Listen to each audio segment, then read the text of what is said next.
Hello everyone, welcome to Techavro. Today in this video, I'm gonna show you how to disable password alerts in your Android phone. Before starting the video, please subscribe to Techavro.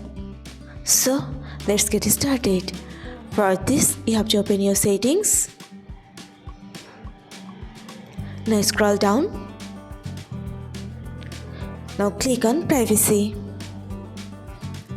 Again scroll down and go to autofill service from Google. Now press on Google Password Manager.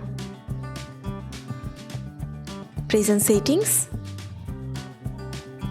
Here you can see password alerts. If you want to disable this, you just have to turn off the button. That's it.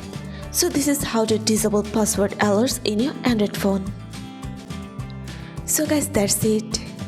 You can do this. I think this video is very helpful to you. If it was, then give a thumbs up and hit the subscribe button.